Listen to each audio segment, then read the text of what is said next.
So, this is start of episode 2. Yep. Now, we start episode 2 off with some sad news. Indeed. You're going to probably break it to noticed them, that we're a man short today. And sadly, Chris is ill. He's not dead, thank God. But hopefully he's back with us next week. Yeah, I know. We're not mourning him just yet. He is coming back. He's with us in spirit and in picture form, in case you miss him. Dressed as a Turkish waiter trying to steal your lady. A little bit. He needs a bit more chest hair and he looks like a tribute singer. But who would he tribute? I don't know, but he looks like a terrible tribute singer, but I think it's endearing to him, actually. Slightly larger Tom Jones.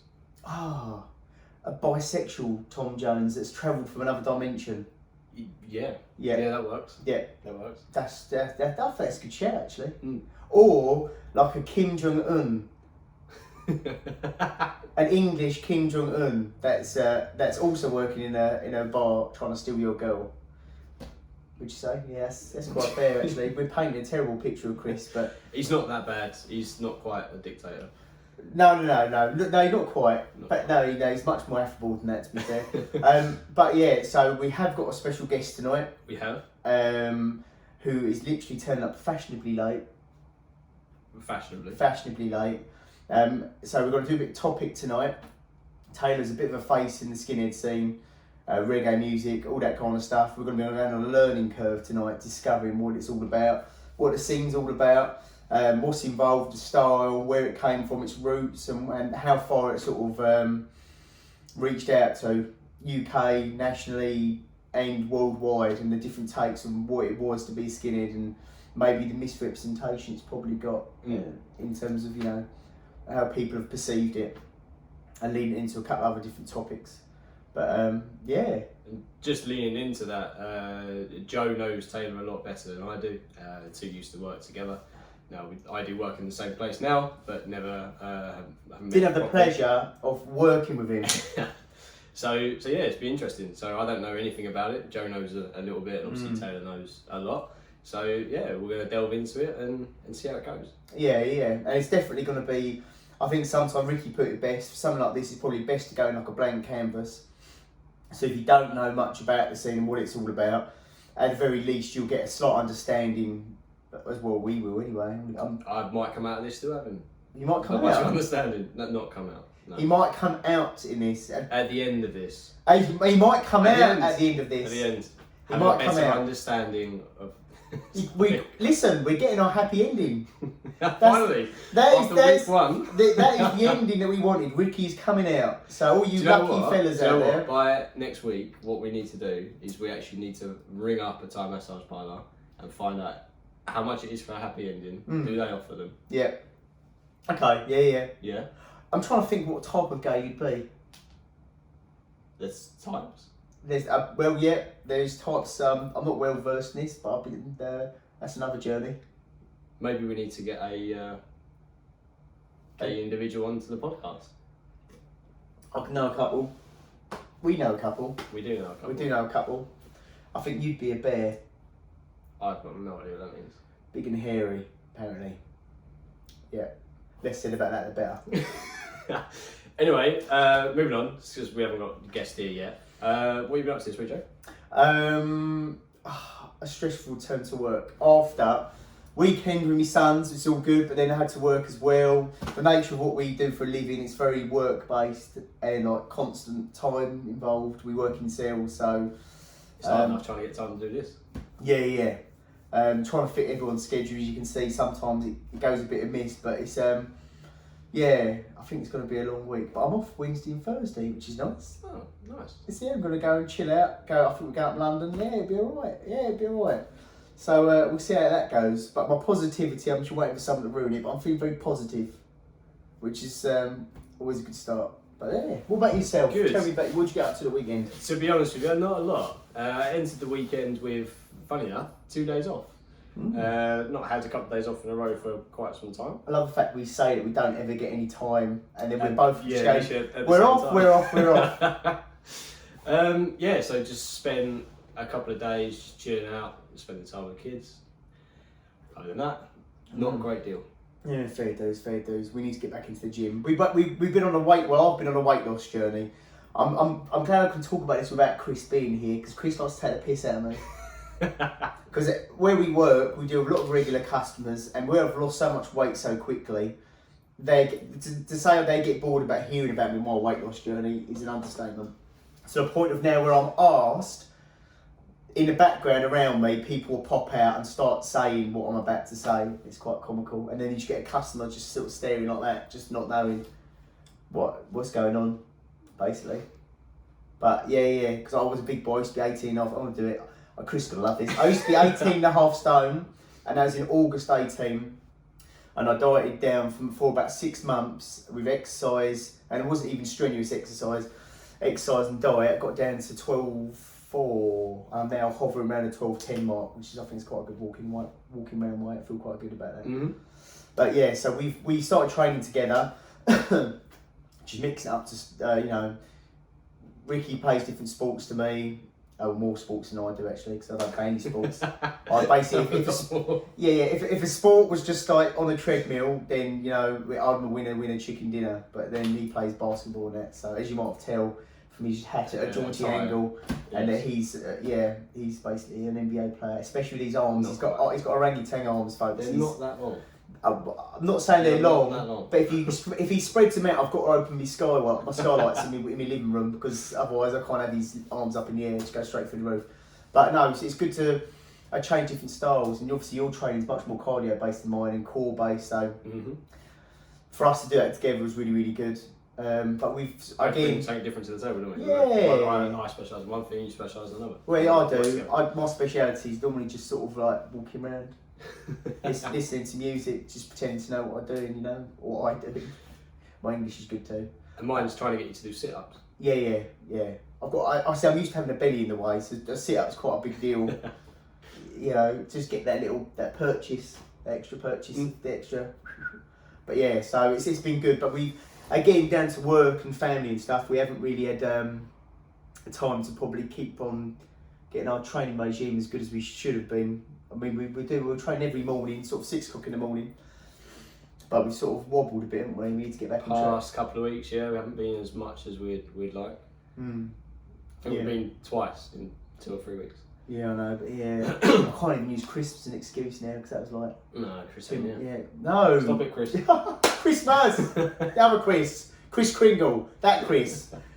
He's a prick, he's a nightmare. That's terrible, isn't he? He's just stopping the training. Chris, because he's not here. No, the other one. He's putting words in my mouth. So it's all good. But it is weird how work dominates our life quite intensely, isn't it? But it is literally non-stop. Work. Which is why it's good for us to blow off some steam, have a bit of a laugh, have a cheeky chill out, and just talk absolute bollocks. It's quite therapeutic, actually. Video game wise, have you played anything new recently, or are you still playing Fortnite? Yeah, I'm one of those ones, folks. I like playing my video games. And I do like Fortnite. I'm not ashamed to say, like, killing someone with a unicorn and watching them explode into glitter is just...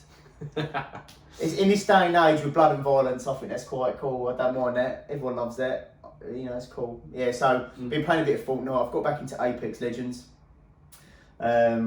But yeah, and it's funny because a lot of the streams and stuff that I've been watching have been playing loads of Apex, so it's good to make it a bit of a comeback, especially as a free-to-play game. Yeah, that's very true. Well, both free-to-play, aren't they? Yeah, exactly. So the pair of those. Other than that, I did get Borderlands 3 for Christmas, which I've sort of been ducking and diving in and out of, but I need to give that more time. But I'm too busy making podcasts. We'll probably have a podcast dedicated to some sort of video game, because we're all very much into games.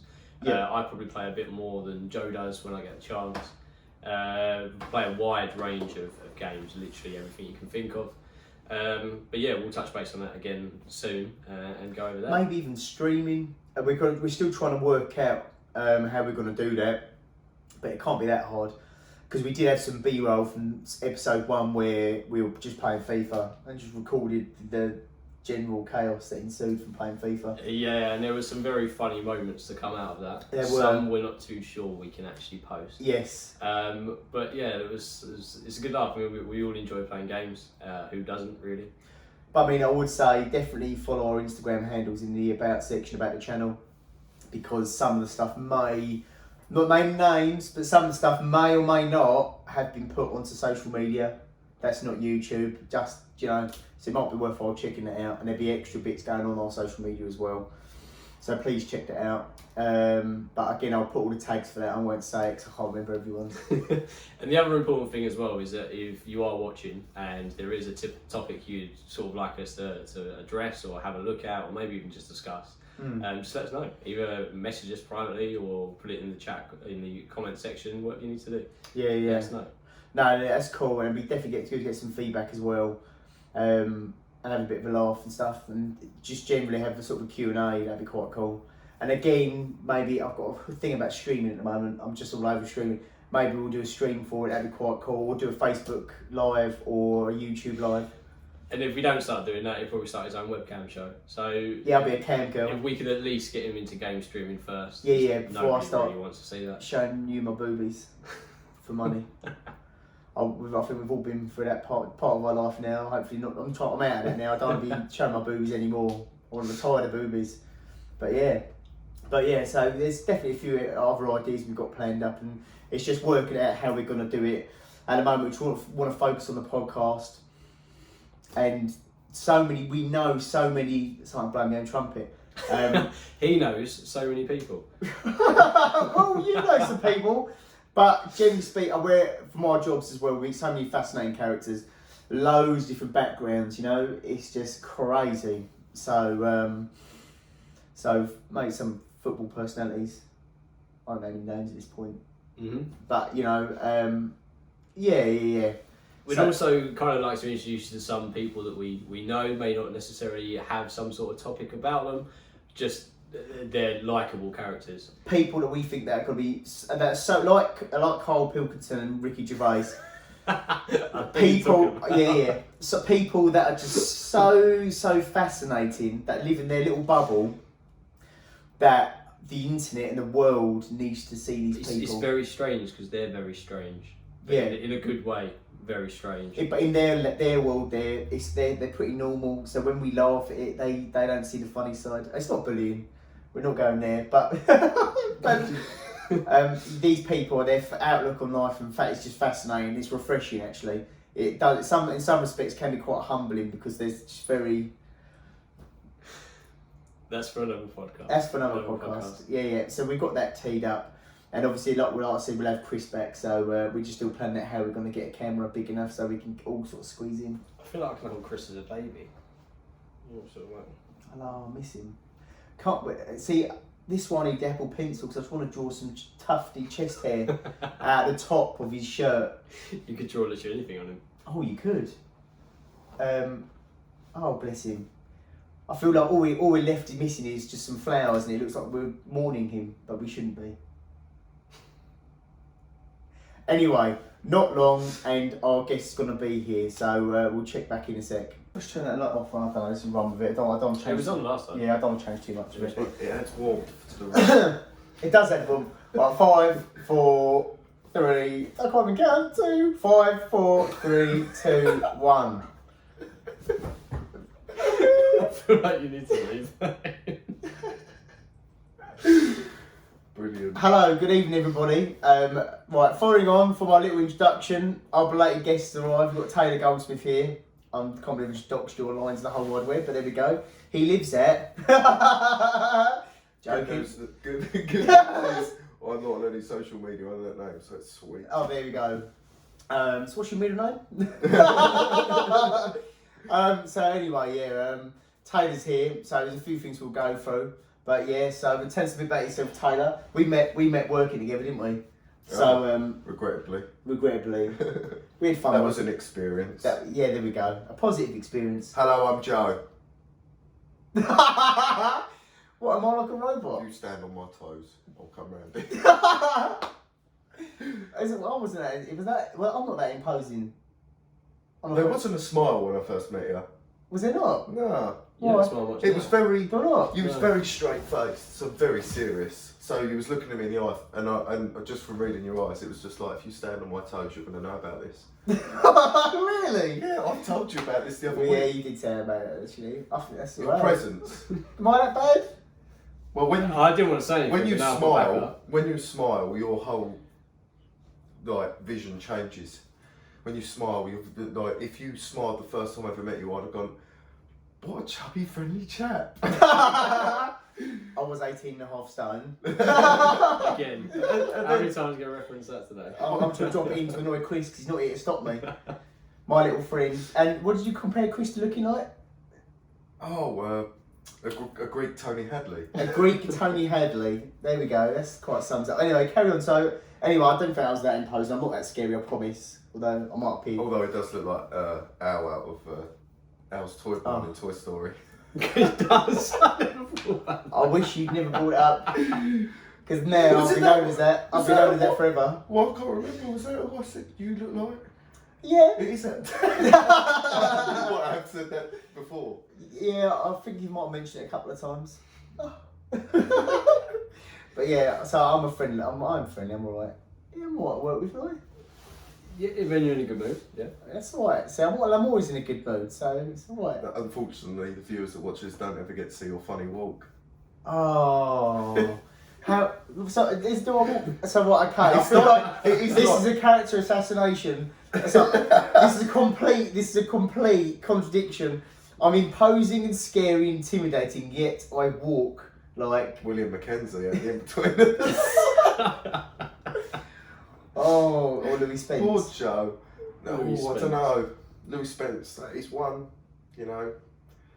I'm not sure if you've quite got that. Gone full Louis Spence. No. Yeah, I don't do the splits. Although No. you know, I never attempted to do the splits. Like a teacher. You can do the splits. Used to be able to. Although it's quite funny. What do you mean you used to? Is that not like riding a bike? So once you've done it, you can always do You can't it. always do it, no. Why? Do you have to warm up? Lose flexibility. Really? Yeah, It's just a bit strange, like, because you're technically trying to get your ball bag to kiss the carpet. Basically, it is.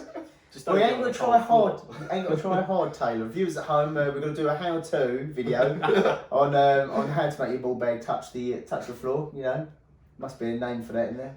Kissing carpet. Well, technically it's teabagging. Yeah, that's You're fair. teabagging the floor. Are you a stirrer and squeezer at the end of? I've got. Sorry, I'm shooting. Oh, off we're another- talking about tea now. actual tea now, and I bring it back family friendly. This is something that I was having an argument about today with tea bags about the stirring, the process of actually making a cup of tea. Whether it's just a squeeze or it's a. Yeah. Just put it out. Oh, yeah, well, yeah. Yeah. I don't know anyone And the who's completely- pulled out. Completely off tangent. There's the milk first or water first in the thing. But so, Teabag, what Because is that? technically, some people think that if you'll put boiling hot water directly onto the tea bag, it actually burns the tea leaves and they lose flavour. Whereas adding milk first doesn't allow them to get a temperature where they burn away, keeping the flavour in the tea. But I've tried both ways, and that milk in the bottom is so hard to measure. You know, you don't actually know what colour tea you're getting. I've done tests. I've done tests. He's got a Dulux wall chart at home with tea bags. Yeah, yeah. What colour it is or how much milk. Oh my god! Yeah, I've done scientific tests. That's. But normally it's just water, then you can measure your milk after. I don't have milk in my tea. It tastes funny to me. I think milk tastes like. Like milk. Well, like something I don't want to mention. It's just that doesn't taste Really? nice. Yeah, I don't like milk. So you drink black tea? Yeah, strong black. I'll make sure I'll let all my friends So, know that. Yeah. Anyway, yeah. So that's how I take it. Anyway, like my coffee. Yeah. But yeah. So, but one thing I did take from meeting Taylor from the first time is obviously he's very, very different, and obviously it wasn't until later on that when I say different, I mean like he's not like special, but he's special to me, and he's needy, so he's my special needs boy. Yeah. So, but he's definitely different, and Well, I first met Taylor about 18 months ago, but Taylor first met me this evening. I know, I get that's the funniest thing in the world. I wish we had that on camera. Which is like, hi Taylor, nice to see you again. And Taylor's like, yeah, who the fuck are you? How long was the vid before? It was probably like, what? Oh, I have to put a Yeah, picture somewhere on the yeah. screen, but I've got a picture. It was quite big. I tried to describe him to Taylor earlier, saying who does the podcast, who we do it with. And I described it as, how do I describe it? As someone that sells carts, the horse-drawn cart Amish people. I said he looks like a. What did it say? Looks like a advert for Vans shoes. Van shoes. He's trendy though. Look, he's got his hat The at thing Georgie is, angle. there's reality programs in America where people who do skateboarding and ride motocross bikes and film themselves go on YouTube and things like that, and people around the world will sit there and watch their little things. He literally looks like he's in one of them. Yeah. It's not a bad thing. It just Yeah. means you've got your own look, but it's just very across the water. It's very across the Atlantic. But then it looks like he should have a vest and a couple of sleeve tattoos. Yeah. And chews You could get gum, away. always drinks Red, always drinks, well, not Red Bull Monster, always drinks Relentless Monster. No. So they're like proper Turns up to work on a quad bike. listening could be to, arranged. listening Yeah, to it the could Ace be of arranged. Spades. This- Yeah, all you need for his face is a big pair of sunglasses, you know, like them ones that, you know, they get down south in America. Mind you should see his shoes. Honestly, if you left that out the front door, someone would think Postman Pat's pulled up. Oh no. I'll tell you what. Next week I'm coming in a suit. Oh yeah, just come straight from work, really, yeah? Just come from work. Just come straight from work. Oh god, it's so depressing that we have to That'd wear be suits. interesting. If you just like shaved this part of your beard and then left sort of sideburns like I've got going on, you'd look more like an Orthodox Jew. Oh yeah. It's just a rounded attack today, isn't it? Of each and every I'm person. just waiting for my turn. Although I've just spilled all of my protein shake Oh, on right. my t-shirt. Gonna save that protein for later, basically, yeah. Yeah, so he's not a little lizard, isn't he? But yeah, but obviously knowing that getting to know Taylor is part of his bigger scene, that I think it's great to see that someone is taking an interest in an older topic, but you know, sort of generally speaking, a following. I think it's great to see that someone's still keeping it going and keeping it fresh. And Taylor's doing DJing and stuff like that at different events, and it's good to see a big following. I mean, even now it's a massive following, isn't it? Mm-hmm. To take a bit of a sort of, I wouldn't call it a reunion because not everyone was there, but it's like it's just up and coming. It's just re-gone round in a circle. Unfortunately, it's just not enough youngsters into it to create sort of a latest subculture, because subcultures now don't really exist. Yeah. Everyone's so stuck in the system. But what I think is quite interesting, saying obviously the flowing of the circle, but pretty much nothing's changed in the scene. But I'm not sure that's something that's gone against it in terms of where the style hasn't changed. So, which we're going to get a full brief on in a second. You know, the style that people sort of adopted in that scene, and it hasn't changed much. But there may be other scenes around it, other types of music that had a following. Have they, the people in that, them sort of demographics, have they changed with the scene in the modern times? I don't know. I think it depends on when the scene sort of merged. So an old 60s subculture or a 70s subculture was very fashionable and leery because of the mad haircuts, the flares, the mad clothes that people had in these different periods of times. Whereas if you had a subculture today, everything would be a toned down version of it. Yeah. If you know what I mean, because back then the fashion was so totally different. I mean, look at the 80s with pink hair and Mohicans and, you know, fluorescent, whatever they were wearing, all the different bands and groups and subcultures in the 80s. But now, today, would there always be a toned down version of it because of the access to the clothes we've got now. Everything's so toned down. We're all so basic and compared to what it used to be. Isn't it mad that a lot of the sort of like the Fred Perry and all that kind of stuff, that kind of type of fashion, that type of styling's even is still current now. Whereas if you look at maybe back then, other types of style, flares and stuff like that. Flares, because They were such a big thing. With and the blokes had long hair. Do you know what I mean? We're talking like proper mullets down here. yeah. And you got flares on. And I mean, the flares, up north when they were dancing in flares, the flares used to flare to make it like the dancing look better in a way. And that looked cool. And it did make it look cool, and they're still stuck to the northern soul scene, which is very similar because there's a few skinheads in it. You know, you go out and you've got a guy with like 68-inch bottoms, you know, and they're hanging out here. Could you rescue But that quickly? he's dancing, you know. Just hanging out at the bottom of their trousers. They need the flares for the extra clearance. Good idea. But yeah, that kind of stuff's quite mad. And that a lot of brands sort of built their premise and their brand knowledge and their brand growth on on a scene like that. Like again, going back to things like Fred Perry. Yeah, I mean, it's great how they've managed to keep the similar styling of back then and then gone into a modern day today, still selling the same polos that everyone goes and buys, and they've not really changed since. Perhaps just where they were made, what material they used, and a few colour changes. Other than that, there's not massive changes. Yeah. No, it's mad, isn't it? But then obviously the background of it, it's quite a weird inception of how it all come about, and having sort of white, maybe was it middle class? Lower class? Working class? I say lower class, that's bad like that. So it's all to do with the baby boom. But yeah, Discriminating, though. yeah, I'm not discriminating anyone. Not even the peasants. Everyone's okay. I live in my stately house. Woo! But yeah. So, but it's mad how the integration. But the other thing I found quite fascinating is how they had a negative connotation attached to something called like the skinheads. Because for most people, maybe when you suggest something like the skinhead, well, I don't know about you lot, but I think of American History X. I know it's proper mental, but just absolutely, most people would, because it's just a massive film. And the other is following This Is England, but This Is England tried to portray that there was two sides to it, which of course there was. Have you seen This Is England? No. Okay, so is this all completely new to you? Yeah, when I think of skinhead, I think of someone that's just bald. That's the only thing I think of.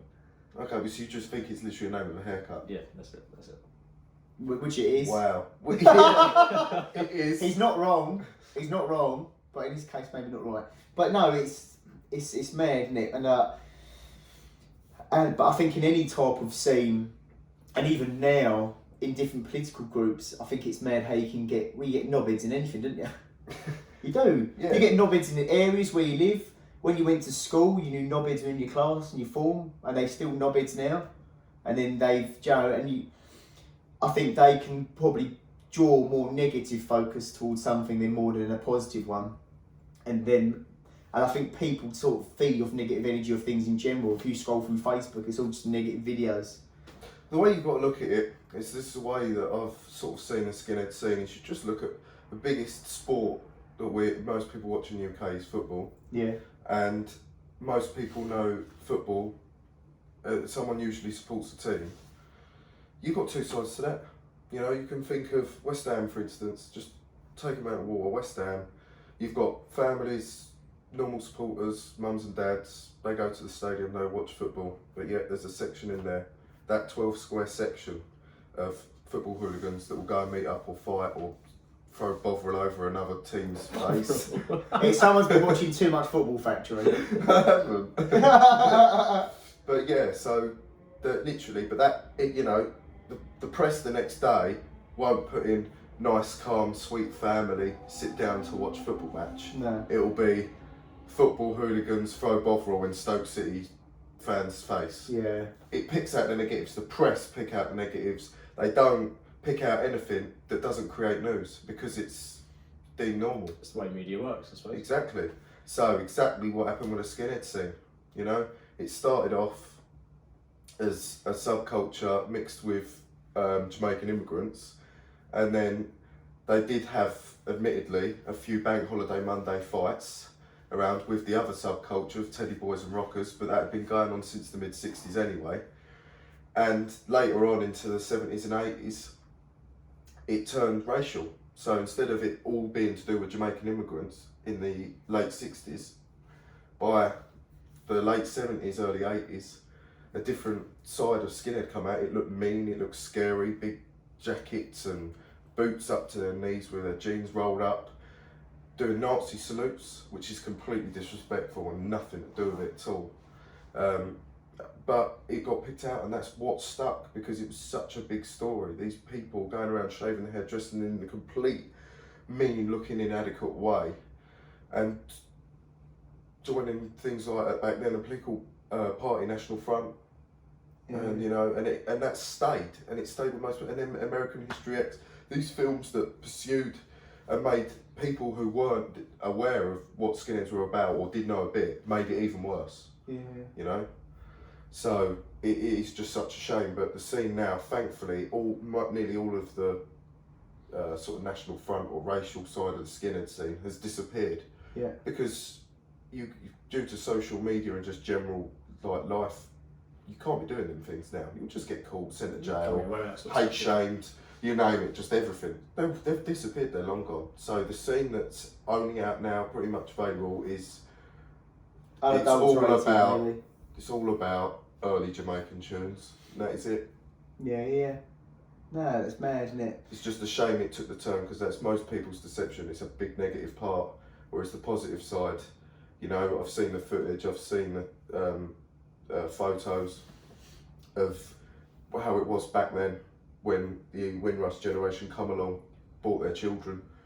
They mixed in the same schools. Of course, there was racism, but that naturally the white kids didn't mix with the black kids, and they got friendly, and the Jamaicans were so, you know, fixed with their music, they brought their records over them, and before you know it, there's a young white kid going around his black friend's house for some curry goat and jerk chicken, and the dad's got the tunes on, you know, and he's blaring them out, and before you know it, there's this scene just popped up. And at the time, braces were a thing, button-down shirts were in fashion, they were in shops, cheap, and to prevent ruining any shoes and stomping around on the dance floor, they used to put their dad's work boots on. Later become Dr. Martens. Yeah. You know? So all of these things that go on today is big, like Fred Perry, Ben Sherman, Dr. Martens were all adopted by this scene back then. Yeah. When I think of Dr. Martens, I always think of Alexis Cell. Do you remember that? You would remember that from the young ones, didn't you? Oh my God. Hopefully someone that's watching that can verify this and just either YouTube it, just type in Alexis Cell, Dr. Martens boots on.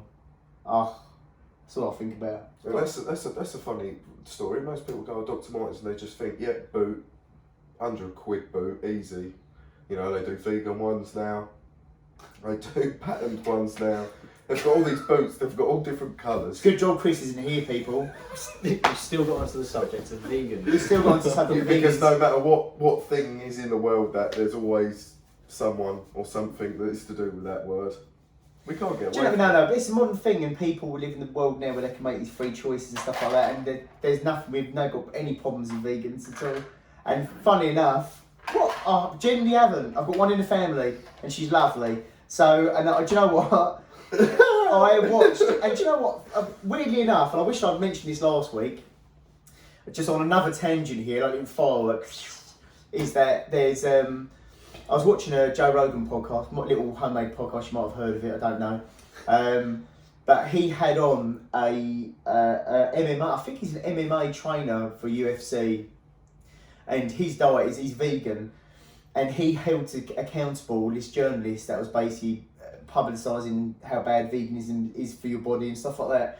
And this guy was talking about how many grams of protein and balanced fats and carbohydrates. Sorry, this is where I get boring because of diets. How that is better for a fighter because it's higher in protein, quicker recovery compared to meat. And you should have seen this journalist just held accountable for everything he'd said, falsely put in the press. It was just a thing of beauty to watch unfold in front of you. So if you get a chance, watch it. Have you watched Game Changers yet? No, I've been told to watch this. Yeah, I haven't watched it yet, but it's based around that sort of ideology. Watch it. I think it Watch actually it. happens. I need to have a little watch. You actually do try all the different foods and what changes it does to your body. But I think some of the biggest changes are mad. A lot of them, some of them are even sexual, lasting longer. do you have yours? If it's not going Oh, well for you, I don't have an try issue some plants. because I practice tantric. Okay, is that curry? Can I digest it? Oh, sorry. Oh, sorry, that's turmeric. All right, okay, that's fair enough. But again, it's weird how what you can put in your body and the effects it has, not just physically, but like mentally in other ways as well. And again, do you know what? That Joe Rogan was, again, this is in the news today.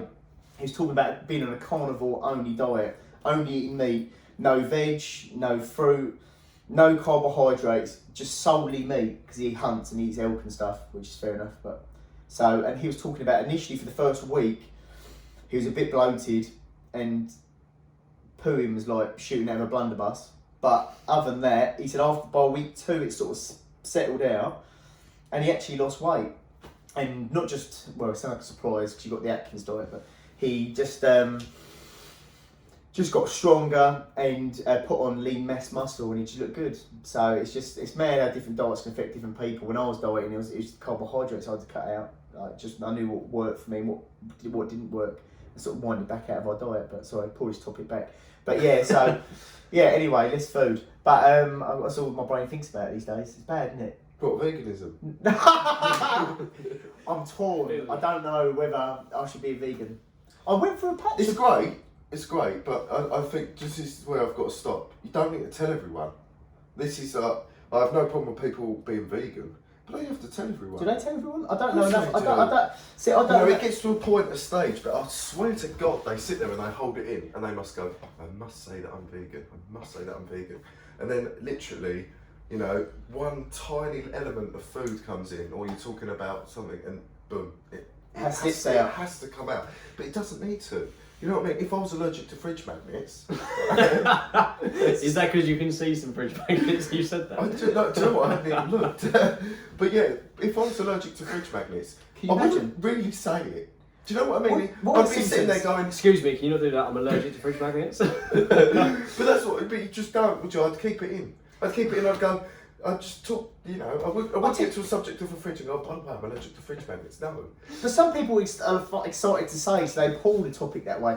But I'm more curious. I think it's a trending. What- It seems to be trending. If this ever happened to be true, and that you were allergic to fridge magnets, I'd want you to tell everyone by spelling it in a sentence using fridge magnets letters. What, just put away this red, throbbing, swollen hand with pus easing out under the nail? Oh, God. Just crawling up your arm. In case you hadn't noticed, read that. Yeah. That'd be a weird symptom, wouldn't it? Can you imagine that? There's in the doctor's journal, you've got these very well-learned doctors with big moustaches and grand monocles, you know, all sit around in smoking jackets after hours. But at this point, they're all in their little surgery, getting all silly, and then they sit there talking about, well, Jenkins, I didn't realise we discovered a new one today. And then that's it. You're allergic to fridge magnets, and here it goes. I bet you someone is in the world. If anyone's allergic to fridge magnets, Yeah. Right in. please. Let us know, we'll have you on the show. But Just cover you in fridge magnets. yeah, pin you down and just put it all over your belly and see what happens. How many magnets send you into an anaphylactic shock? Yeah. Would I have One. to get a defibrillator on a legal standpoint, just in case And of a mild heart attack? EpiPen, And an probably. EpiPen. Okay, that'd be quite interesting. Yeah. But I swear that'd be something else for my doctor to Google, because when I go to my doctors, I think that's all they do. Is I'll go, oh, these are my symptoms, you know. It's gone green, it's nearly fallen off. What is it? And the doctor will just go, and he'll look up and he'll look at his computer and he'll go, yeah, it's, you know, I don't know, HIV positive, I don't know. I'll give you a course of antibiotics. Yeah. Seems to be the most common answer. Yeah. Oh, God. But yeah, they wouldn't give me that for a chest infection I had. Can we just throw out a quick disclaimer? Yes. Because I feel like he's getting there. We are not against veganism. No, We'll just not. keep saying it, but we're not. No, dear, I do. But no, Why did it's... you have to say the word again? Well, it's kind of like He's one, we he has to let you know. we keep going on about it every show. The same way that he keeps going on that he once weighed 18.5 stone. So you kind of just need to get it out there every so often. Yeah, so, just it's like a Tourette's. It's So like a that tick. wasn't through veganism. No, it wasn't for veganism. But and then my sister will hold me accountable for this, is that I was once a vegetarian. And this is quite a funny story, because again, I and it did work, and this is when I think it was when I was 17, 18. I just started, left school, gone working. I was always a chubby kid, and I thought in my mad hatter moment that vegetarianism would be a good way to lose weight. So I took it up and done it, and it did work. But my mum, who's a typical Irish mother, who is always just going extra, she always do your cooking, she always bangs, you get it all done. She knew I was a vegetarian, but I don't think she took it seriously. And she'd go, I've cooked your bangers and mash, like sausages and mash. I'd be like, oh, lovely. And I said, oh, they're vegetarian sausages. To be sure. To be sure. Grand. Yeah. So, and then, but no, they weren't. And she was secretly feeding me sausages. Yeah. And secretly feeding me sausages and all kinds of stuff. And she would laugh at this if she ever saw this. She knows she done it. She'll never admit it. But I'd go, and I remember taking a bite, assuming that she remembered I was a vegetarian. and I took a bite, and I remember thinking, this tastes like an actual sausage. so, and I said, Mum, like, this is an actual pork sausage, isn't it? She went, no. I went, no, it's a Linda McCartney. I said, yeah, but it's not, because they look like, they're falling from outer space. They look like cardboard. They do, but it does look like an actual. But I think I went along with it because I just like being ignorant and just pretending that I was a vegetarian. And just carried on going with it. But yeah. So he wasn't actually a vegetarian. Well, I was, but I occasionally had a sausage. Moral of the story. Moral of the story. You can be a vegetarian, but you can't cut out sausages. Go further than that. You can be whatever you want to be, but there's always a sausage involved. Whatever you do, it doesn't matter. One-on-one basis here. Me and you talking. There's always a sausage involved. That's it. That's all you got to take from that story. That's that story done. Close the book on it. But yeah. But anyway, going back to the sort of like the skinhead scene and stuff. Yeah. Going wild curve back.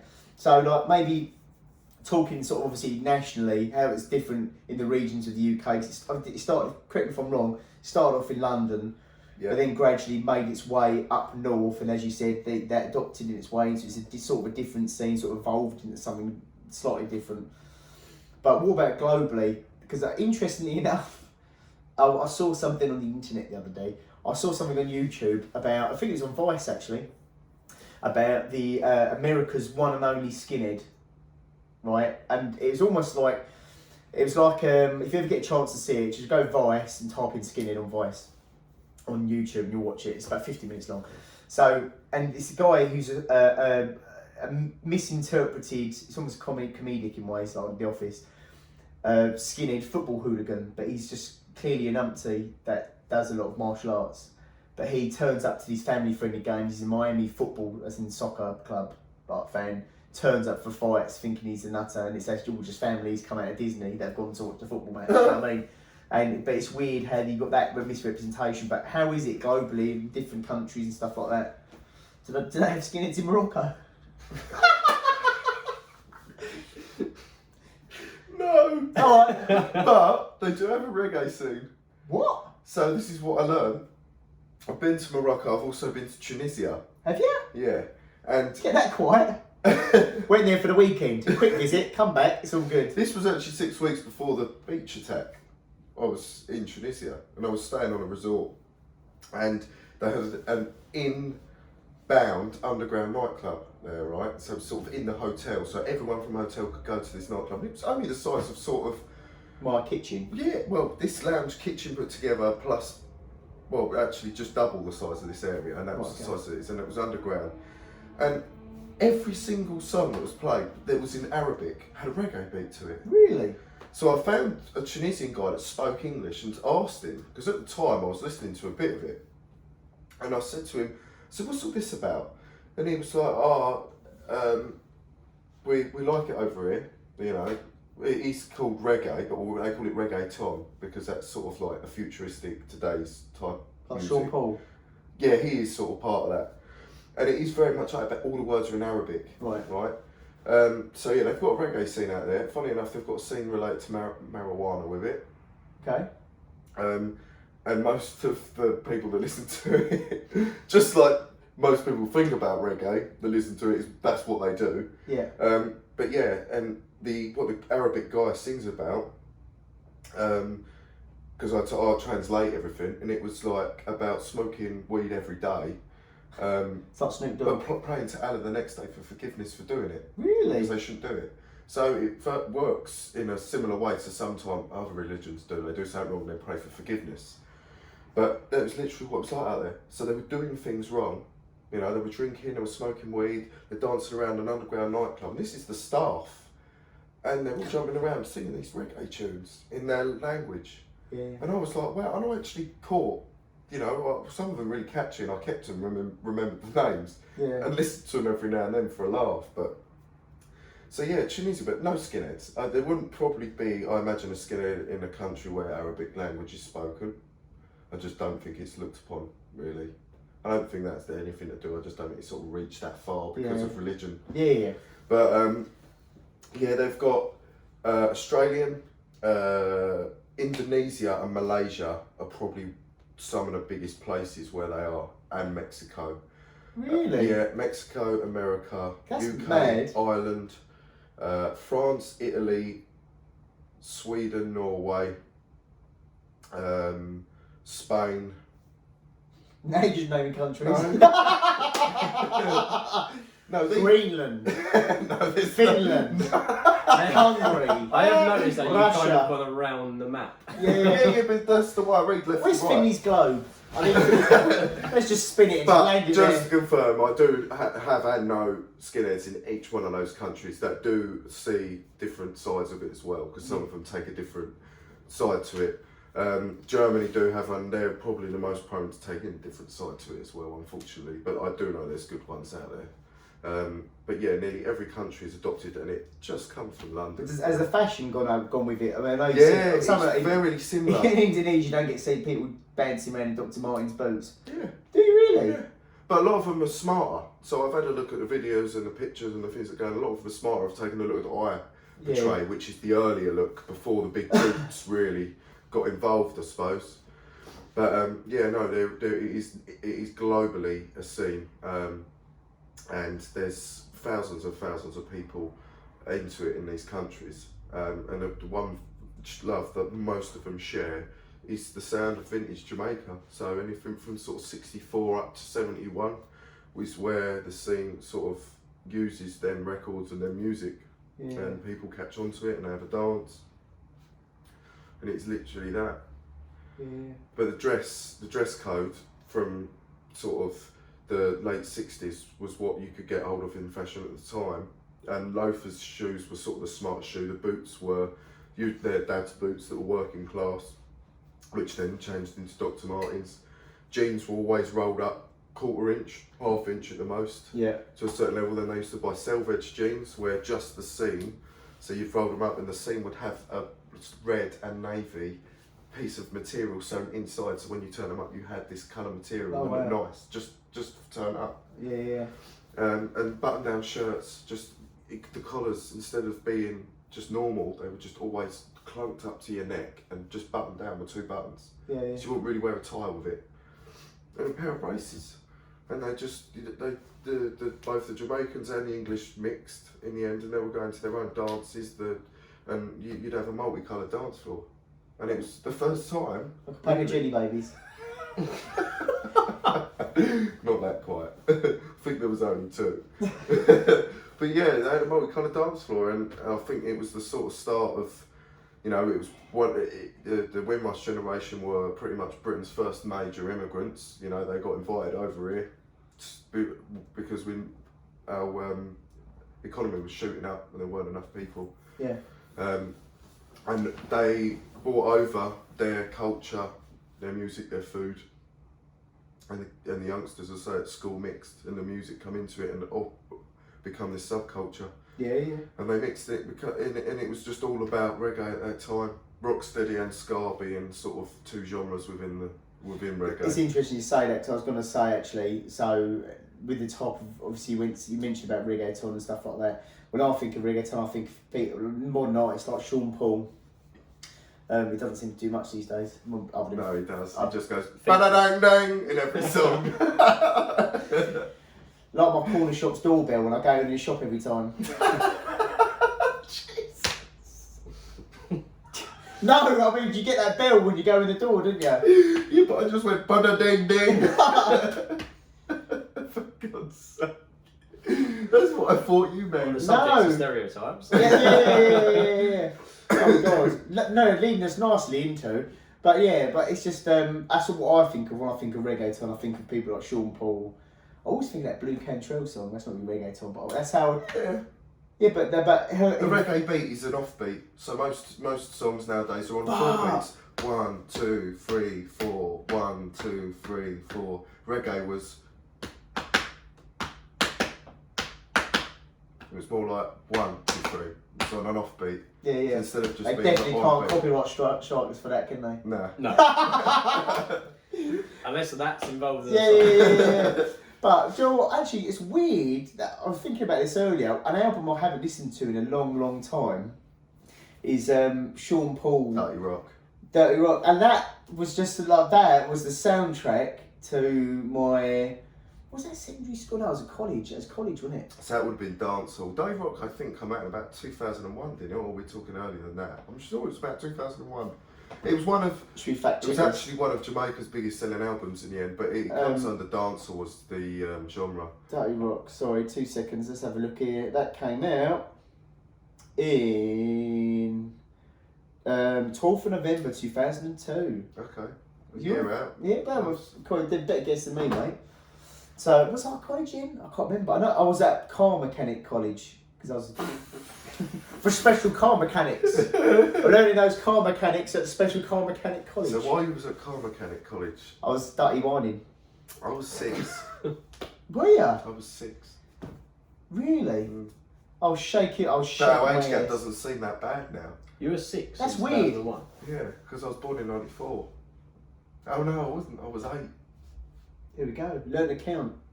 When he said 1, 2, 3, 4, that's because he can't go 5, 6, 7, 8, or 10.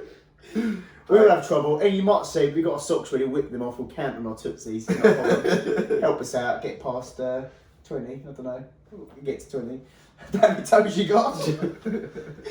But yeah, but it's just that's an album I haven't listened to in a long time, and right now I can hear like glue in my head. Yeah. Yeah. I'm feeling good now. Yeah, that's one. Who, Sean Paul? What? I'm kidding. I was gonna I'm say. joking. But listen, So this. Sean Paul, if you just to clarify, he sings in very strong patois, which is over exaggerated. As I've listened to every Patois, isn't it? Like patois is the Jamaican language, but it's English mixed with sort of like a South Afrikaan type language. So they'll say they will speak English. Obviously, the unfortunate birth of Jamaica wasn't great, but they had to adapt to speak more languages to understand the English language, and I think it sort of mixed in and become patois. So it's an accent, English words mixed with some other words, and made up their own. I mean, they've made up their own language and used slang for a lot of things, which is used today. Some of us use it without even knowing it come from there, but yeah. It feels weird to hear someone like us. Well, I say someone like us, but you're younger than me. Mm. I'm older than you. But it seems weird when you hear the youth Yeah. talk like that. Well, in Jamaica it's Jayot. Yeah. Oh. Translating for you now.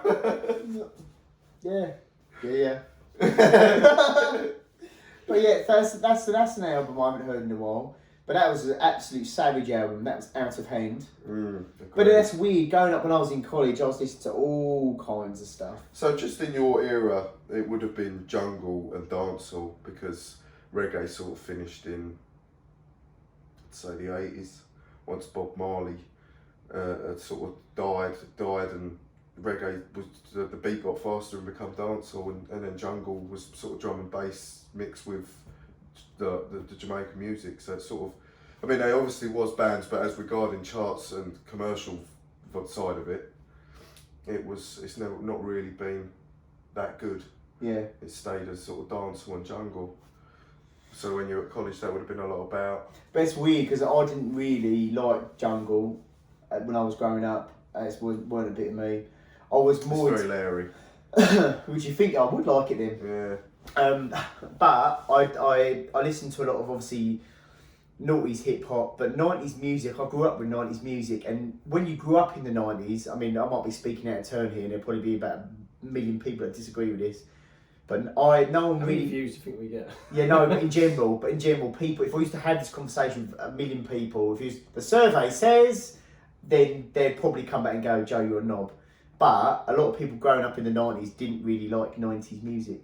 And I think looking back, people probably appreciated it more later on than they did now, or with the exception of bands like Oasis. I Because would Oasis probably Do you know what? I that's the sort of same agree with any in a way when people do talk about it, you know, because I think that at that age in the 90s, at your particular age, I don't think you appreciated the music was around at the time. No. I'm not saying you're old. He is. So I think people that were actually slightly older than you, because I've noticed a lot of people that were in their sort of 40s now appreciated the Britpop movement. I'm not 40. No, Yeah, I know what you mean. than you did being younger. So back then when they were slightly older and you Yeah, were they- younger, I think they realised how good Blur, Oasis, Suede and Pulp all were. Yeah. Whereas you were too busy sort of going, oh, what's this? Don't know what turn to, blah, blah, blah. Grunge. Dancing to the Power Rangers soundtrack. Yeah. That's what I think. Because I didn't appreciate 90s music. I know I must have heard it on the radio when I was a kid, but I didn't really appreciate 90s music until I was sort of 16. No.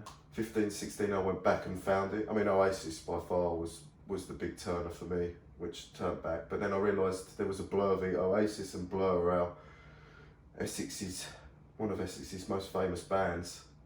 They're from Colchester. Yeah. And I think we should have supported that home a little bit more, because there was a lot more for Oasis than was Blur.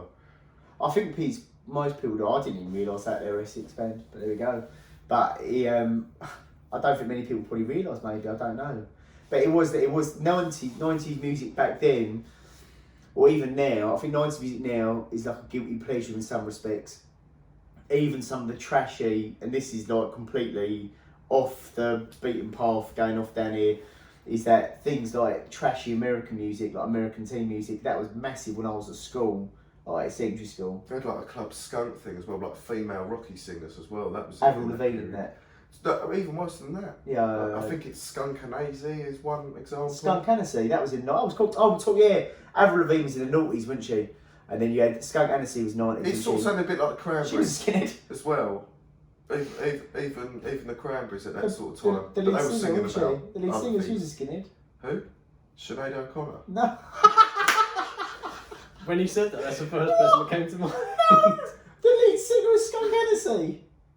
She was a skinhead. She was not by choice, more likely, but not like a scene skinhead, but just a skinhead. She had no hair.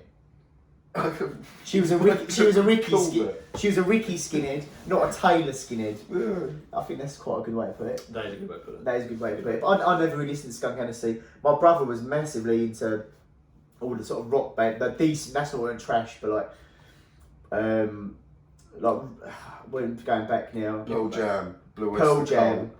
Pearl Jam definitely he was into. But then you had things like the Chili Peppers. They were 80s, 90s. Yeah, that's right. I can't believe that my brother went and saw them live when he was in his early 20s. He's now in his 40s. And I'm like 21. I'm 32. And it's like, they're still going. They're still touring. They're still putting new albums out. I don't think there's anybody, whoever's into whatever genre of music you're into, that doesn't particularly like the Red Hot Chili Peppers. Yeah. They're kind of one of those bands that are kind of Generally accepted. generally accepted. Oh, I agree. And like, Under the Bridge, that was an amazing The song. slap bass. Slapping the beats. That slap bass. No, it is. It's one of the first groups I listened to where that slap bass stood out so much. That was what took me into the stuff. It was different at the time. It was You sound like a Lancashire farmer struggling to get out a sentence. If Bill and Bob made music. Yeah, that's the one. I like Bill and Bob, they're my favourite. They were the better version. They came out of Mother Russia. But yeah, so it's weird how bands and different things are transformed, but different types of music. But anyway, going back to when I said trashy American music, and it's not really trashy, but in hindsight, they weren't really like the creme de la creme. Maybe Green Day were massive. Some 41, Blink Some 182. 41, yeah. Yeah, over exaggerated as well. Really Accents. over the top, mental, stupid videos that are really bright, colourful. Swimming pools, guitars. Yeah. And skateboarding. Yeah. Ricky's people. Actually, I've you've never ridden come a out of the skateboard in my music life. video in 2D and walked into this flat. 100%. You were on the wavelength, brother. That's what I was exactly going to say. She is. Have you not noticed though, that sort of music, especially those sort of things, like at the time they came out, you thought, oh, they're different, they're pretty cool. Then all of a sudden it goes into that phase of you sort of embarrassed by it. Yeah. And then now it's kind of gone around to that sort of like, it's starting to get cool. Nickelback. Again, that sort of thing. Oh, no. No, that's what it sounds like. I just Look at this graph. Why have you turned into Borat? Or something? No, because that's what have you not seen that? It's like an international meme now. Is that Nickelback video where he goes, I've thought about a photograph, but it sounds like he says, "Look at this graph," and he just freezes holding the graph. It's like the best thing in the world. It's an international meme. Yeah, I've never been into Nickelback. I've never been to Nickelback, but I'm just saying that they've not gone away. Someone must love them because someone's there like multi-millionaires. Again, it's down to audience, isn't it? But it's weird how in America the taste of music's quite different to us over here. Like the 80s music as well. I gave Taylor a taste of American 80s music. He turned his nose up to it, quite rightly so. But it's, do you know what I mean? They seem to take everything to the extreme, like even TV shows. But with TV shows and films, I prefer American quality and production, if it makes sense. Do you know when you watch an English, you know when you're watching an English film? Does that make sense? Yeah. You just know. I do agree with that. And I think, to an extent. And you just know you know. And I think this is the same with the music as well. I think the biggest subject it comes down to is humour. I think the humour is just, you can tell there's a big ocean splitting us. You know, because I could sit there and there's American films. I mean, you know, is it Step Brothers? And Yeah. all that sort of stuff. I'll sit there and watch it and my lips won't move. But put Monty Python on and I'm chuckling. That's quite odd. Do we show them the door now, or do we just... No, the things that, and a lot of people do find this rare because I'm usually the only person that says things like this, but Step Brothers. American humour I just don't get. Step Brothers, I could literally watch that film. I've watched it. Is it the other? What's the White Chicks? Is the other one? No, White Chicks, I'm agreeing with. That's rubbish. What sort of? It just anything that tries to be a comedy. The only thing I've ever remotely accepted that I've actually perhaps smiled and giggled at is American Pie. But that was because of the time that films come out. I was around my age, so I found that amusing. But other than that, all of this try too hard comedy to laugh, fall over, bang your head, American humour just doesn't make me laugh. I think it's just because of how culturally different we are compared to them. I mean, everything they do is quite... It is, but I seem to be one of the only English lads I know that just cannot stand it. Or doesn't get it. I don't think it's not cannot stand it, you just don't get it, really. Some people are like that, you know? But it's like when you have like The Office, there's a lot of people over in England don't like Ricky Gervais' sense of humour, but I think you'll see, I love the original Office. I grew up watching the original Office. Some of these newer TV programmes are pretty rubbish, but when they Americanise programmes like The Office, I don't mind watching it, but a lot of people turn their nose up it because it's not like the English version. But then going back to films, watching American produced films, I could quite, 9 times out of 10, it's gripping production, script is very, but it's just you're hooked, you're there, big film. I think it also falls down to budget, because it seems like the American ones are much more... They are well funded. Bigger, that's probably why your production is better, because the Americans is probably more well funded. But in this day and age, if you have English actors in it, it still gets better. In this day and age, I still don't think that's true. I think there's still a big level of distance between the American production and the English production. And the English film industry is booming. You know, you've got a lot of companies funding it, tax breaks given to people to invest in small productions, especially now. And I still don't think the production's there. You know, it sounds really cliche to say, but everything seems more raw and gritty when it's shot from an English point of view, which is okay if you like that. But when it's a kids' programme, it's a bit much. No, but do you know what I mean, though? The American production's a bit more live and a bit more... Yeah. Whereas the English one's like our weather. Grey, bitty. It's very grainy, like as in like the actual... Yeah. Like, I feel like though, it's depending on what subject the film's about, if something was about dark murder, fighting racism or something, the English produce... The second you think about an English film, you think football hooligans. You know? Yeah. Yeah, just something like that. Another It's thing just is, raw. another thing, can they stop making Rise of the Foot Soldier films that are made? They're naming about different characters, you know, and I know 2 of them personally, of the 1 and 2, both Rise of the Foot Soldier films. So I met Carlton Leach at a bodybuilding event back in when I used to be in bodybuilding. It was an in-between stage. I had a skinny stage, fat stage, bodybuilding stage, fat stage, skinny stage. That's where I'm at now. Keep up with me. How much you used to weigh? 18.5 stone. Sexy Mama, how's Toy Bomb? But like looking at it, so I can't remember where I was going with this, but I can't remember what the fuck I was talking about. What was I on about? It's broken, mate. You started talking about Carlton Leach. Yeah, Carlton Leach. I met him in a bodybuilding show. Uh-huh. Very, very quickly passing, but I don't know him, but I met him. But I don't know. I just think that story happened. That event happened. The Essex Boys and that kind of stuff. There's no amount of ways you can keep telling the same story. Yeah. It's just so boring. I mean, I understand it's good because that's again small British film studios making these films and stuff. But who's still watching them? Who watches that shit? I just sort of get it. I mean, the first Rise of the Foot Soldier was a big opening one because there was a lot of people like shocking stories, real life shocking stories. It was a real life shocking I know, story. that's what people like. The first one, I The second understand that. one was, Sean I know personally who that was about. I know him more than I know Carlton, but that film was about him, and I think what the producer of Rise of the Foot Soldier tries to do is sit down and go through the stories of the remaining members that did survive them rough years of fighting, drugs, all the things they got up to, football hooliganism, doors working, just everything they did, and them stories of them got put into films. So Rise of the Foot Soldier 2 isn't like the first, it repeats, it's actually entirely about someone different. So Yeah. that's the thing. So if someone's into it, who's into a bit of violent films, will watch the first one and then naturally watch the second one. They're not necessarily about the same thing, they're just stories of different people that they can recall now. Because then people, the four that got shot in a Range Rover aren't it, they tell their stories.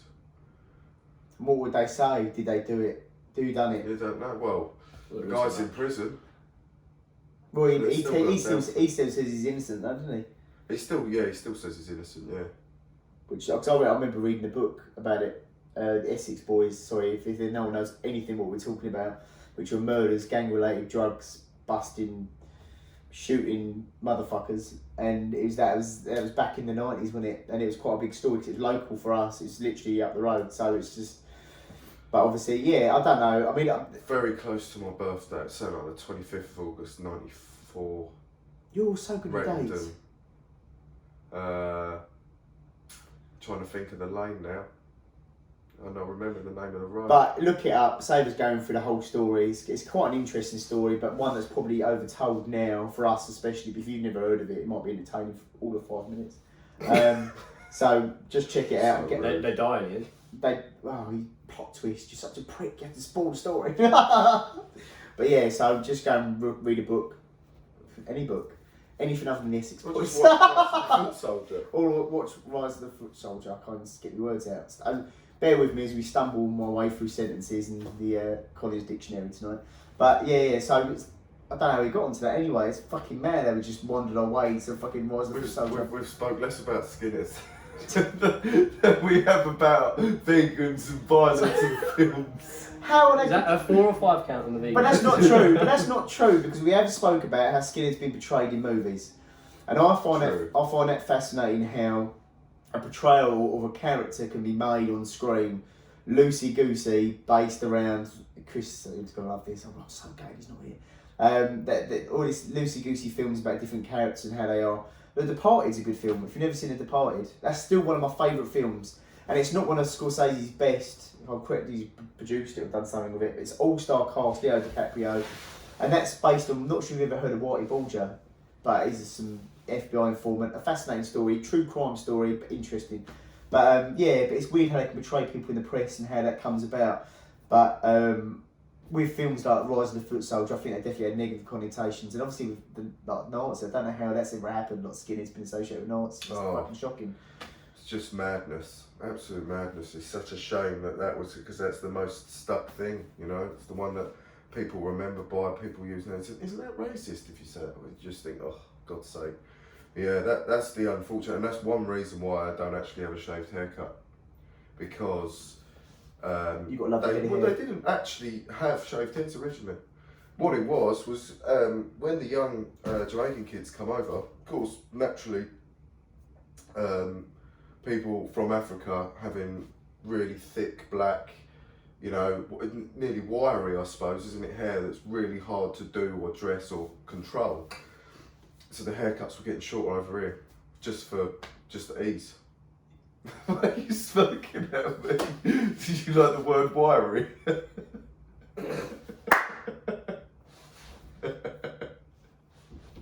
You lost control. Just, I just made me giggle. Just giggle. Word wiry. Just in general, Taylor's vocabulary and the way he uses words is a thing of beauty. That's why he's the best guest in the world to have on the show. Absolute best guest. But for anyone that was listening or wanted to sort of get into the music scene, going back to that, where would you recommend? What do you think is easy listening for someone to get into that wants to discover the music? Again, I think it depends on the type of person you are. You're very sort of jumpy and you're very, you use a lot of actions. What? Have little seizures. No, but just being around you, I know that you can be very active and very jumpy, so I would recommend ska. You'd get more off of ska, which is the first ever sort of music genre that was produced in Jamaica at the time. It's a sped up blues from America, with a fast beat, and everyone had this fast dance. It actually looks like an exercise that you do down the gym, the dancing. You've not seen him in the gym. But yeah, and I think I'd recommend that for you. But if you turned around to me and said, I want a tune that I want to chill to, like I'm really relaxed, I want it, and then I'd go rocksteady or reggae. Yeah. Of that time. So, and then I'd recommend songs or whatever. But everyone will have their different perspective of it because it's even faster. Especially the 80s. Most people know it as Madness and the Specials, but they were two-tone from the two-tone record label. And it's the same record label, did you say? Or? Well, sorry, Two-Tone was the record label, and there was bands like Selector, The Beat, and The Specials on it. Madness only ever got one song on Two-Tone, and the rest was their own because they were so big. They just got huge. Madness, obviously everyone knows Madness. Yeah. They're like, they performed at us for the Olympic Games, in London. It's Madness. Was it Baggy Trousers? Baggy Trousers. That's what they performed, wasn't it? It might have been, I can't remember. When there people just flowers, I know it's a music video, but I'm pretty sure that happened at the Olympics. I don't know. It's funny. Fact check it yourself. Even in the music videos, no baggy trousers. Doesn't it prove you can just make a song about anything? Just repeat the word baggy trousers. That's like the song with Dr. Martin's Boots by Dr. XSL. Honestly, when we finish this, I'm going to play it for you and you'll just laugh. It's just the funniest thing. Do you remember that you were... Have you ever watched The Young Ones? I'm surprised you... Yes, I have watched The Young Ones. That word, there we go. Bosh. Rick Mail's in it. Oh, mate. He's great. I mean, Vivian was the best character. You'd have to check this out. It's about five students that live in a house, and it's just like an absolute shithole. It's the best comedy in the world, isn't it? And you got a hippie, Vivian. He's like a rocker, and then just all these different people living in a house and different, punk, the things. But it's funny listening to the way they talk because of the era and how they spoke, and fascism and talking about that kind of stuff. No one really says big words like that now, but no one really talks about that, do they? But back then it was quite prominent, it's prevalent, it's something that people were talking, Absolutely. And it's weird again, more accepted. How programs have changed and how you can have these programs in this day and age reflective of society and what's going on with a very much a reality TV kind of era at the moment, but like going back then, how the comedy was and how people spoke and what was entertainment. But you haven't got to go that far away. If you go back when we had Little Britain.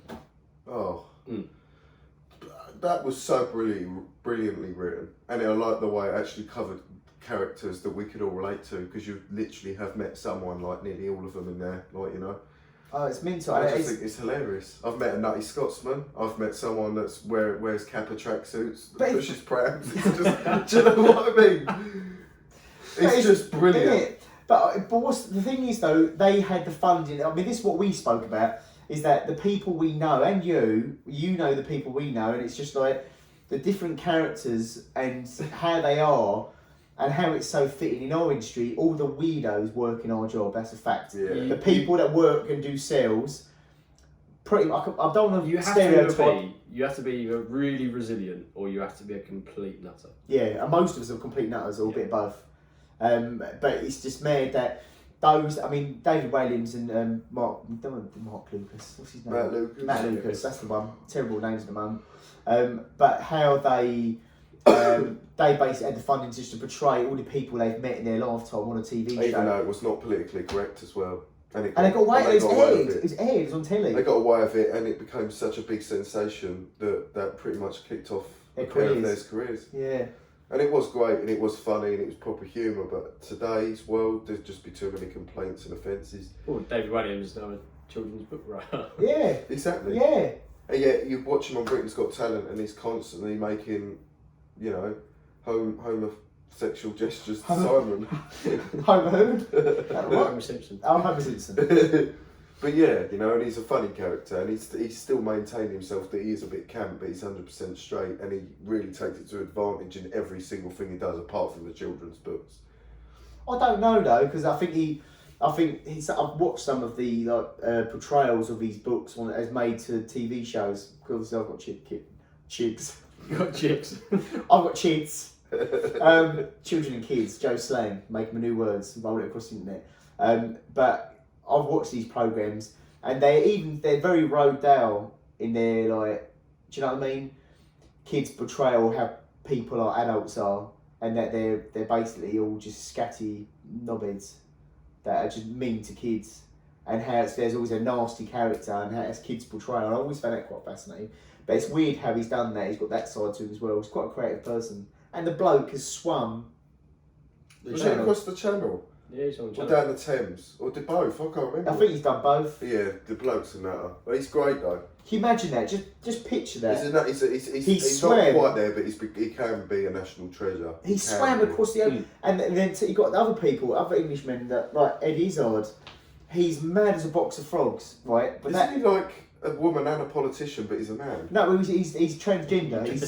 He's like 1,000,000% he's transgender. He fancies women, but And he's he a likes punk dressing. as well, isn't he? I think so. He's got a lot of things, but above all, he's a very intelligent man. Yeah. And listening to him talk is just, I could listen to him talk for hours. Even his comedy, stand-up comedy, because he speaks French, and his comedy with French, even if you don't speak it, you laugh, because it's just hilarious.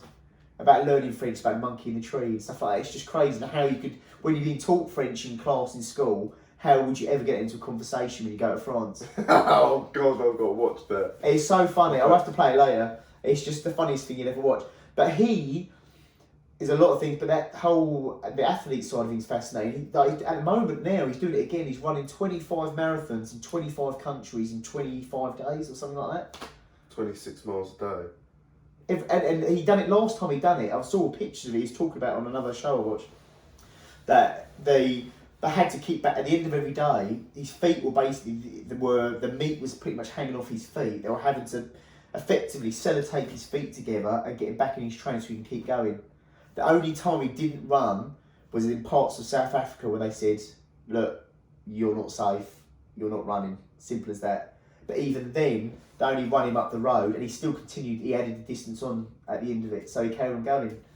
Just a really incredible man. Wow. know? It's just mental, and I couldn't do anything like that. I struggled to run 5k on the treadmill. Yeah. Only 26.3 miles. Yeah, you see me on the treadmill. It's a bit of a struggle for your body, I think, in general. Oh yeah, it's just mental. Yeah, But then that's the thing about the crazy people in the world and there's people like that haven't made it successful that I think that are walking amongst us. Oh, Do you know what I mean? People that are kooky, have got weird. I've always said this. One thing I've always wanted to do is put a camera in someone's living room, and be like this, and then basically just see what goes down.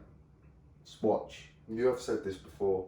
And just see what happens. Just not in a weird, pervy way, but just to see what How people's minds work. yeah, what they get up to in the house, what they're like and work in front of people, and what they're like at home, and seeing those characters. Mate, you could make a million, bazillion bananas of it.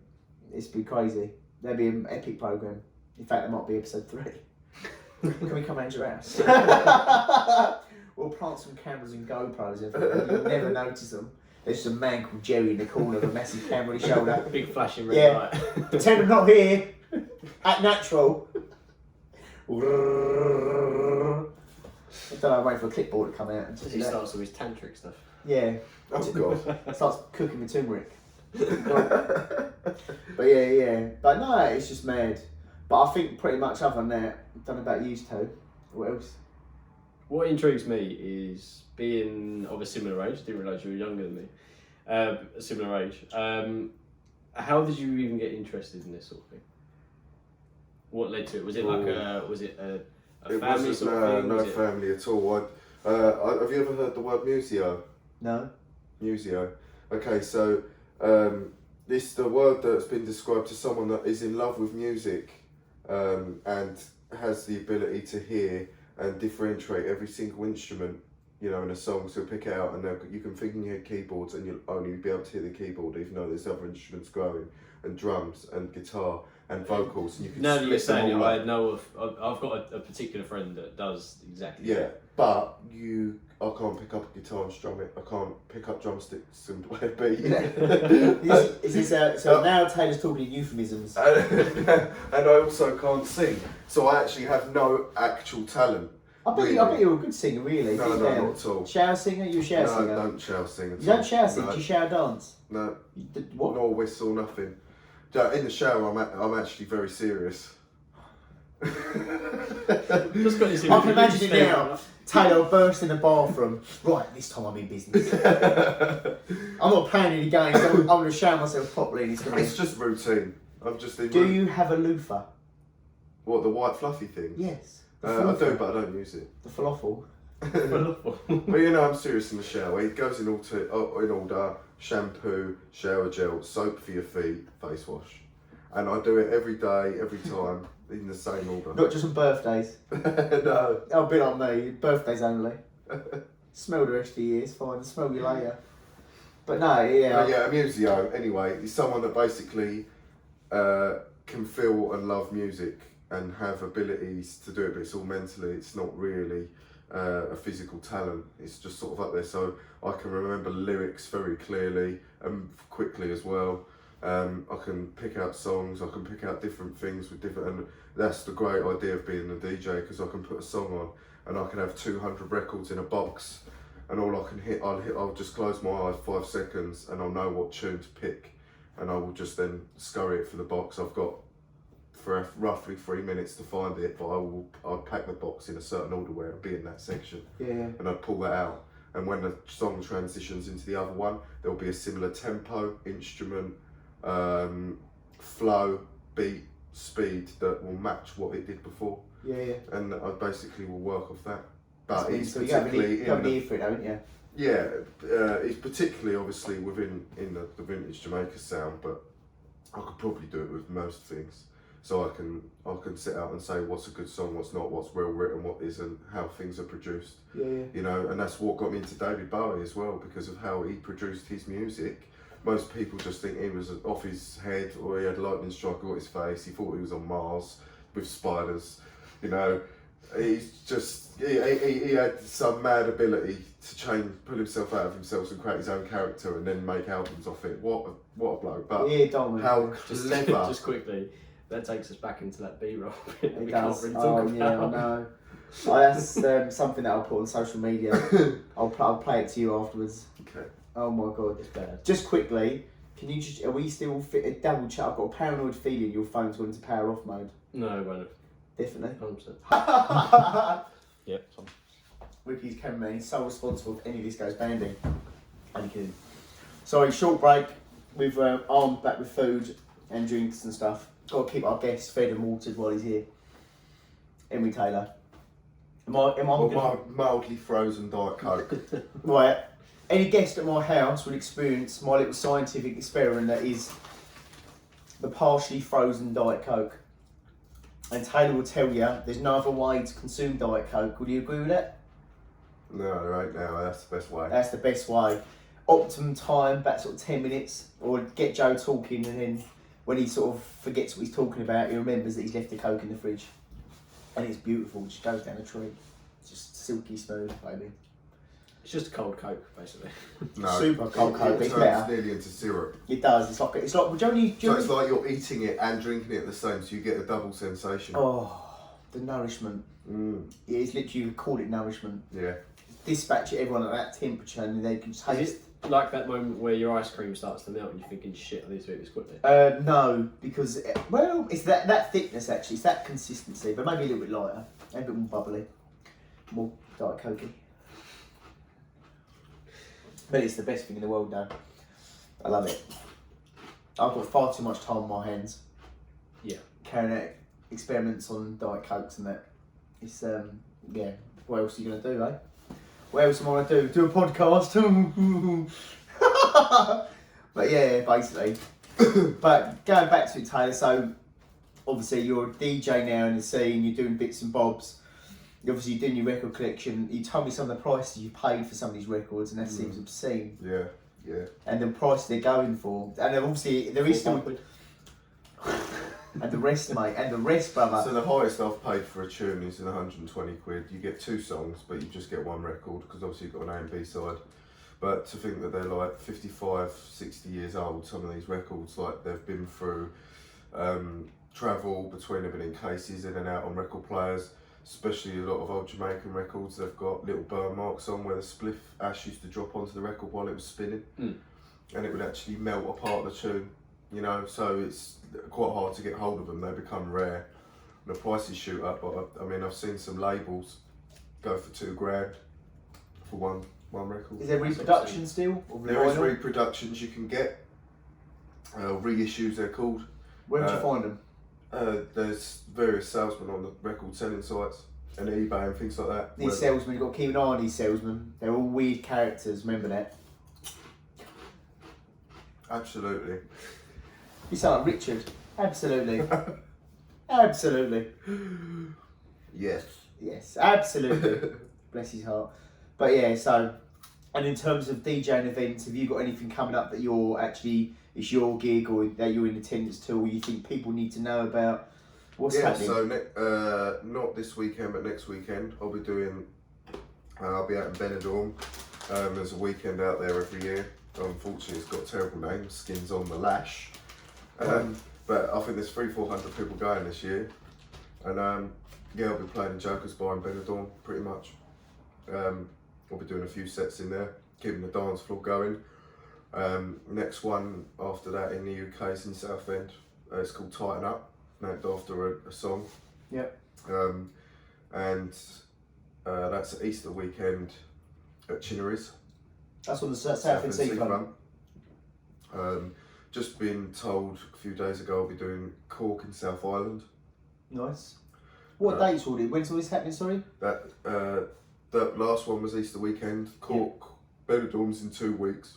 And what's the other one? Tighten Up. Oh, that's Easter weekend.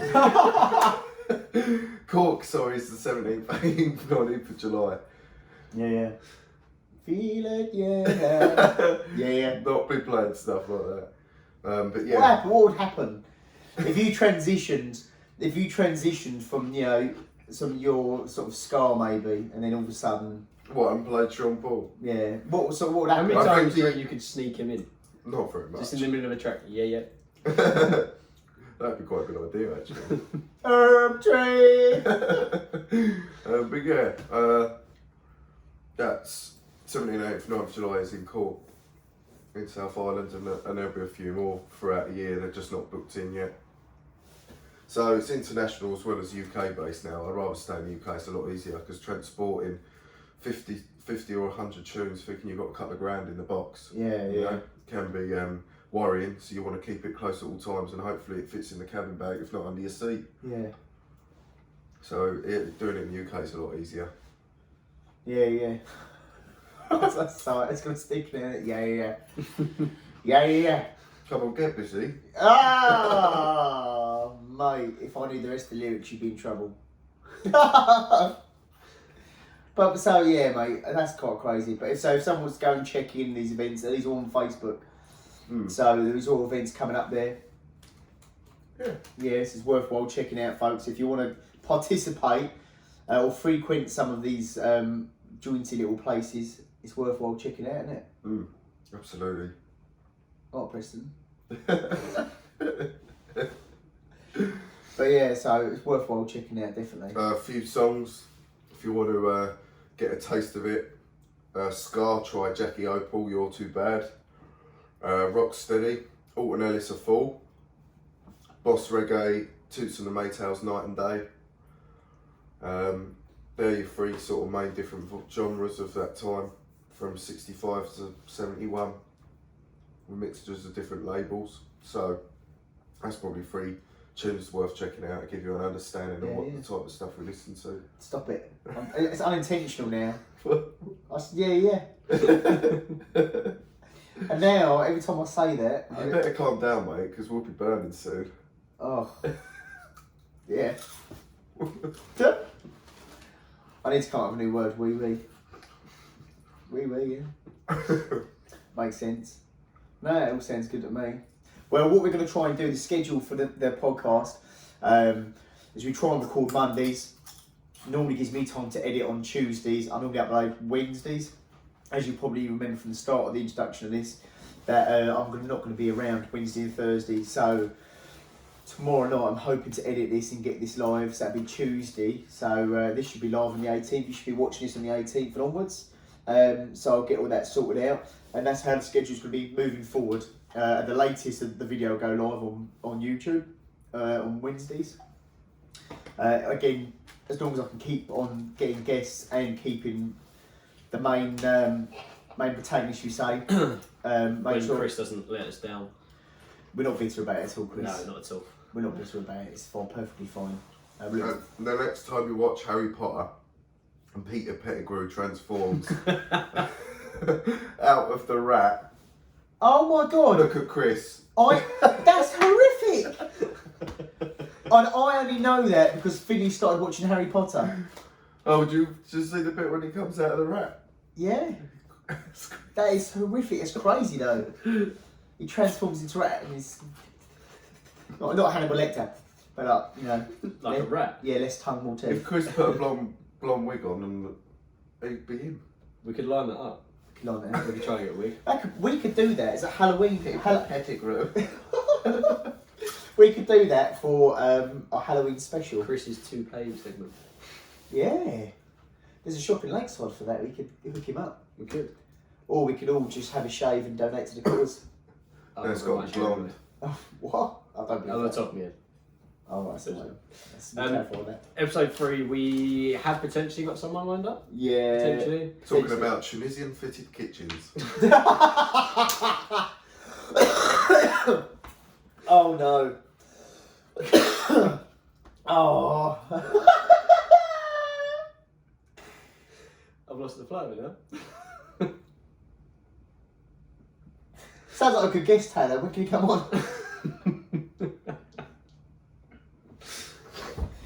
That could be the title. I think a lot of people click that video. Should we call it Tunisian fitted kitchens? We're rather disappointed when there's no kitchens. And we have a cooking segment and we'll all make lamb tagine. Charm a snake out of a wicker basket. I love that, 'cause tonight we were going to talk about stereotypes. I think we've done we've cast enough aspersions against people to know what I'm talking about. We haven't. That's not even touching on vegans. That's not saying that. No. Anyway, I think that's enough for episode 2. Yeah, I reckon so. I will wrap it up there. So like and subscribe, folks, if you could. We've had quite a few. Well, I say quite a few views. We're like literally just like 3 knobheads on the sofa. But it's not the end. He's including you in that. It's the beginning of the end. It is the beginning of the end. Is that too dark or? No, you weren't there when Mr. Maskell left Essex Auto Group. That's Oh, what he no. said. Oh, That's what he said. Did he? In a goodbye assembly at Ford at Dunham. Yeah. That was the last thing he said. This isn't the end. But It's the can beginning I of the tell end. you, all I took away from that Oh is no, sorry. This isn't the end. It's the end of the beginning. that's just There you go. So, so confusing. Why did you say that, Phil? But all I took from that meeting, this is no relation to what anyone's watching and understand this. We went to Ford, gives away where we work there. We went to a Ford depot, Ford HQ, Ford UK's put on a big sort of theatre, didn't they? For us to be handed over as a company. I wasn't there. Oh, you weren't there, okay. And all I took away from it was how quickly Ian demolished the free buffet. They literally put on some sandwiches, some day-old sandwiches that obviously they've had up in their canteen. Like, here are some sandwiches, engorge yourself. and I just watch Ian. You know the ones that are like made in bulk as well, so they're dry. Yeah. Nothing's been put together well. You get You could too use it much as- lettuce in one and not enough in the other. And you can use it as a doorstop, the bread. Yeah. And for extra clarification, Ian's someone that we work with. He's Yeah. also a bit of a character. Definitely, we are 1,000,000% gonna have him on, like, and you'll thank me later. That's when we'll go viral. That's when we'll instantly go from like 11 followers or something up to like 11 million. And he looks like that long guy Yeah. from Recess. He does, and that's weird because the guy that voiced him's died. Died today. Age 32. Is he? I'm sure it's 32. Either way, he's dead. It's terrible. I mean, no one knows who he is either. What are we talking about? Where are we? Right, but he's dead. Jason something. Yeah, something like that. But yeah, we'll have him on. Not Jason. No, because we can't. He's That'd be strange, wouldn't it? That'd be weird. The animation. How do you feel from beyond the grave? Yeah, I know. That'd be a question. That's the segment. There you go. Anyway, sorry, I'm talking bollocks. So that's it for now. Like and subscribe. Thank you very much for watching. Bye.